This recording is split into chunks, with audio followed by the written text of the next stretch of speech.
Hey, what's up, guys?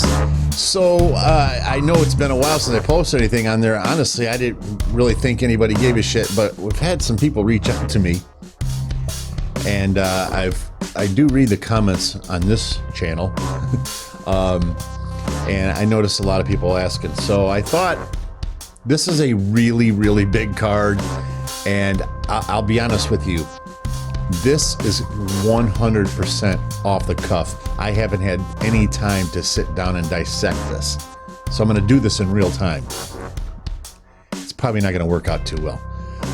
But, and that's because I got so much to do on the other channel this weekend. It's full-length weekend, all hands on deck, etc.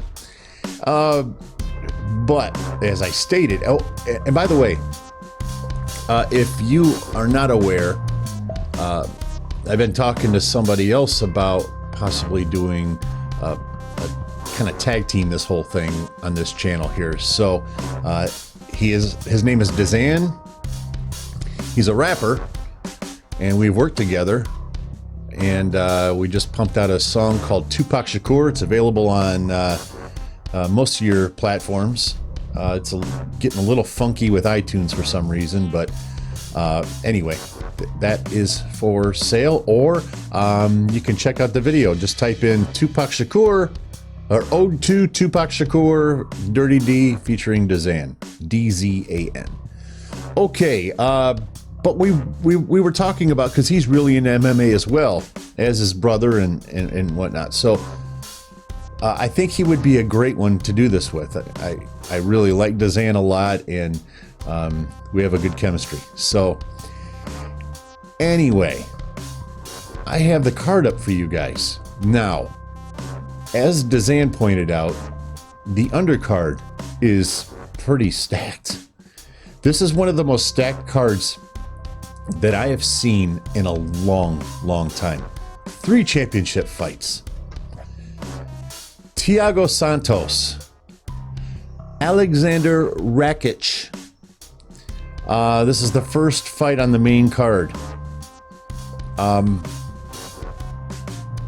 Alexander Rakic is an up-and-comer. Thiago Santos is an OG. I am very familiar with Thiago.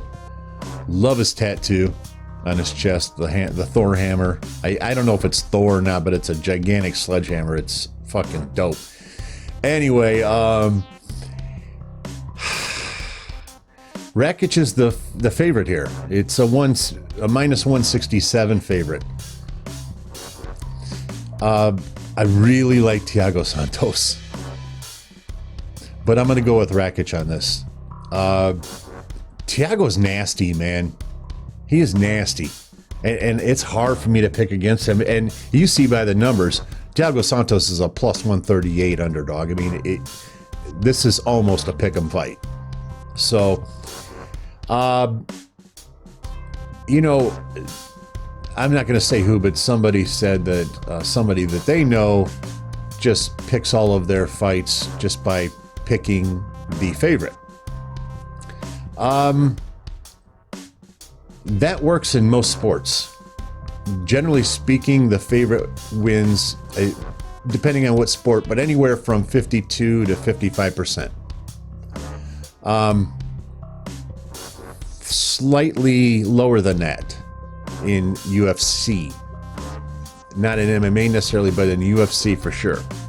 It's actually much closer to 50%. So that logic is not going to win you any money. You come here to win money. That's why you're here. Okay, I am going to go with Rakic. So mark it down. If you lose money, unsubscribe. Save the comments. Okay, Drew Dober, Islam Makhachev. Okay, Drew Dober is a dog, man.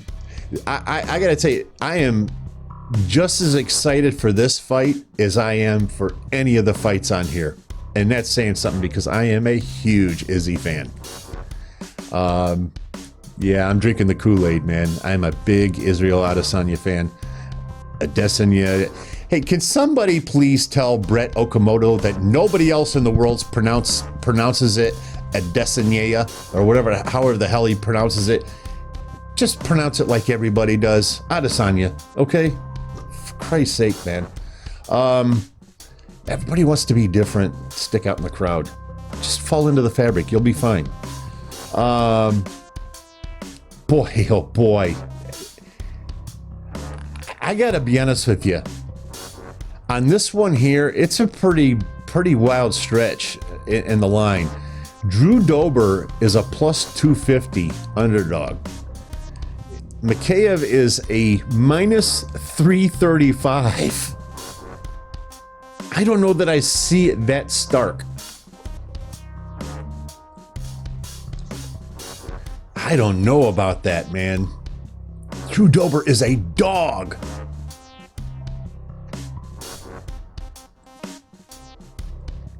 I mean, my instinct is to go with Mikheyev. Not because of lines. But, man, there could be money to be made here. You know what? Fuck it. I'm going to go Drew Dober on this. I'm going to go with Drew Dober. I think he can get this done. This is a big spread, considering the difference in talent and the difference in heart. There's not a lot of difference in heart here. Mikheyev's got a lot of heart. He's a dog too, don't get me wrong. He's probably going to win, but if you're trying to make money in betting, you gotta stretch it out once in a while, man. Otherwise, you're gonna be at 52%. Okay. I'm going Dober. Drew Dober. I have not done any research, as I stated at the beginning. So I am not going to give you rounds and predictions on when and how it's going to end. I just don't. I didn't put enough time into this. But I wanted to get something up for you guys because I got a lot of people hitting me up for it.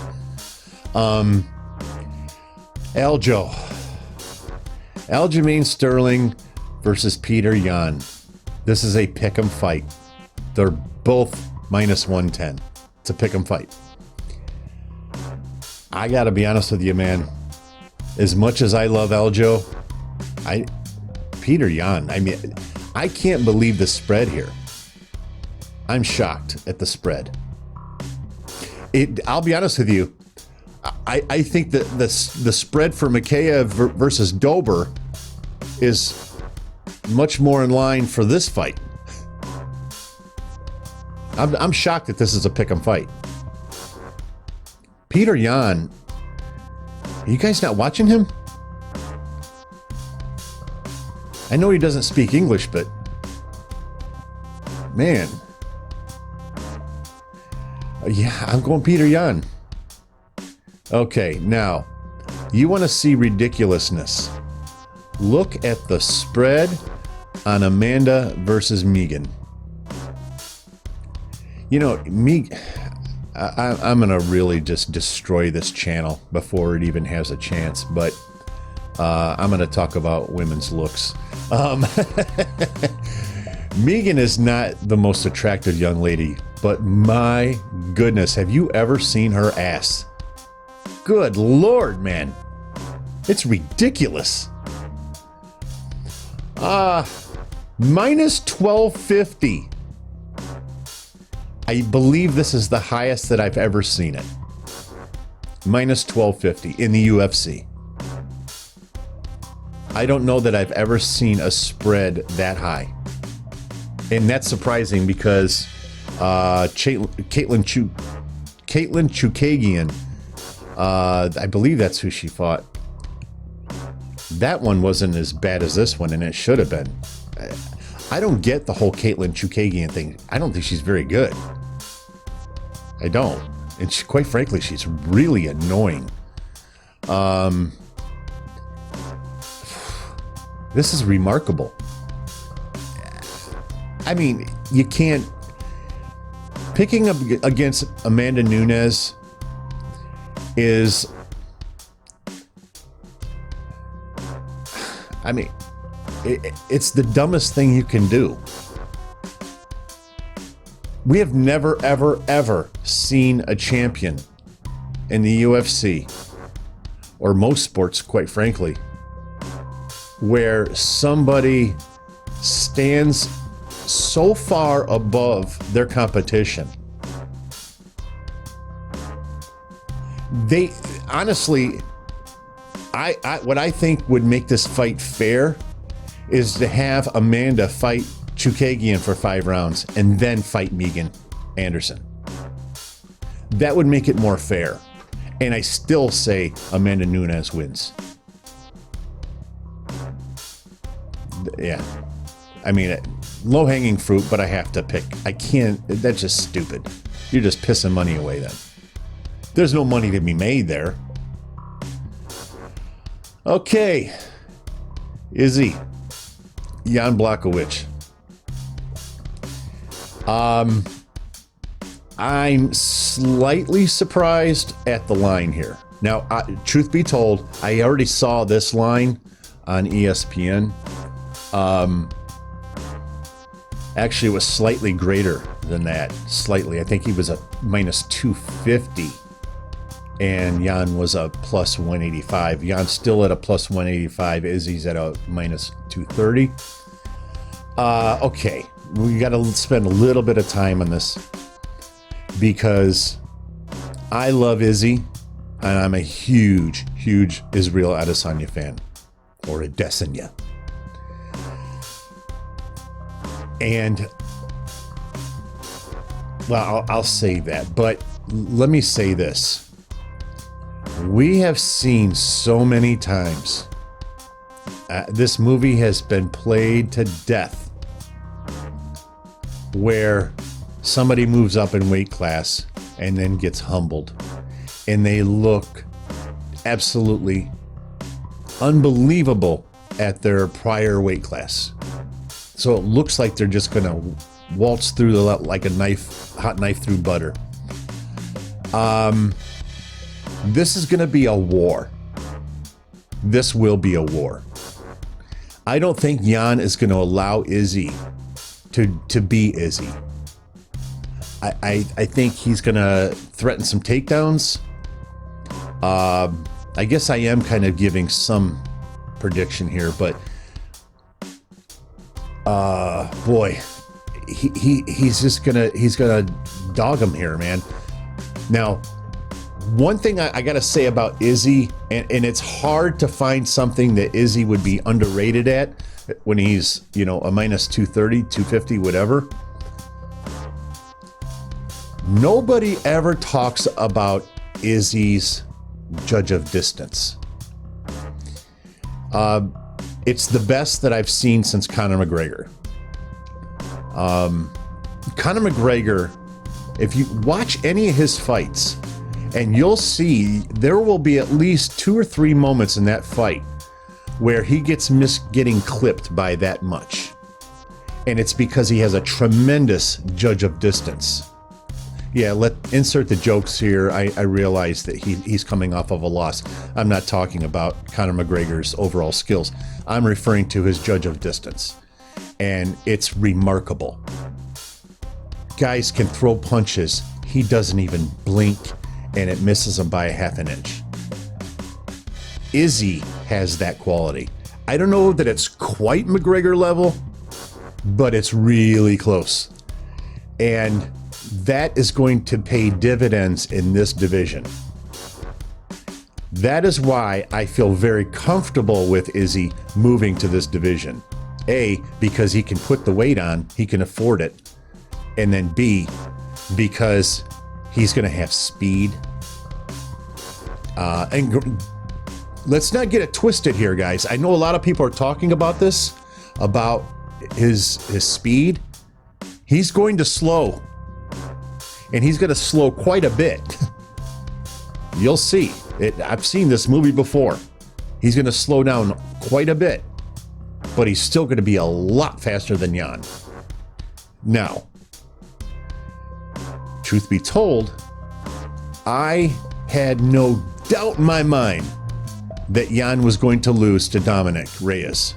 There was no doubt in my mind. That was one of the easiest picks that you could make. and Jan beat him. It's a fight. Anything can happen. With that said, I just think that Izzy's skill set is just too vast for a bruiser brawler like Jan.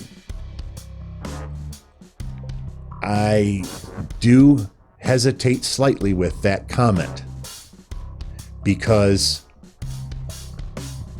Jan proved me wrong against Dominic Reyes, because these are the very descriptive things that I stated about the Dominic Reyes fight. Dominic Reyes was his skill set was too broad for Jan.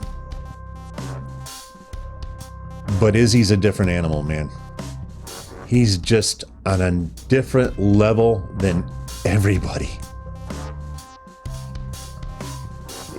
Izzy's, and the reason I'm such a big fan, and I know I'm kind of gushing here, getting fanboy on him, but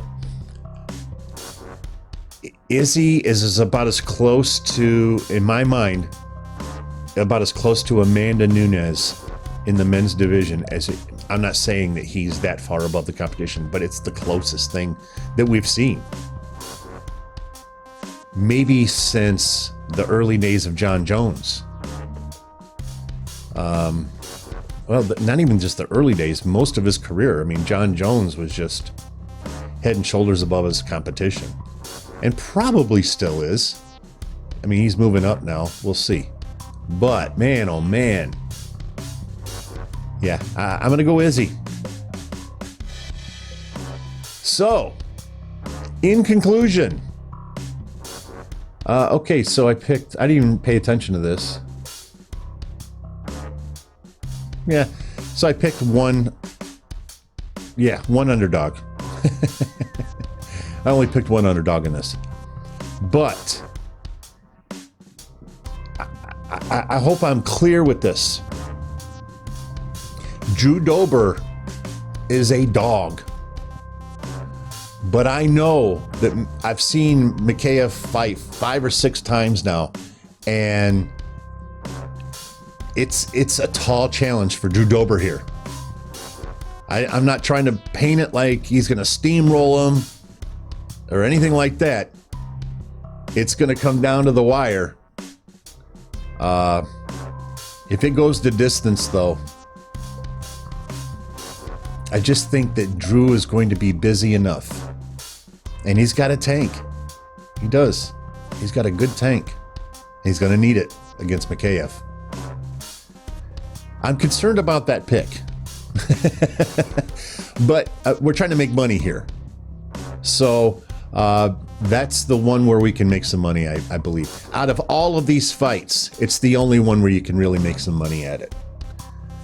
You could, maybe a little bit on Jan as we get closer, but well, that doesn't hold water because Izzy's numbers dropping. He was a minus 250 and now he's a minus 230, and that was just yesterday. So it's probably going to get maybe even slightly closer come fight time. Depends on where the money's coming in, and that's why the line moves. So if you don't know that, the reason you'll see the line change is because that means there's money coming in on that person or the other person that dictates where it goes from there. So yeah, there you have them, guys. We'll see. Maybe I'll come back and answer for all of these. I'll see you guys. Peace.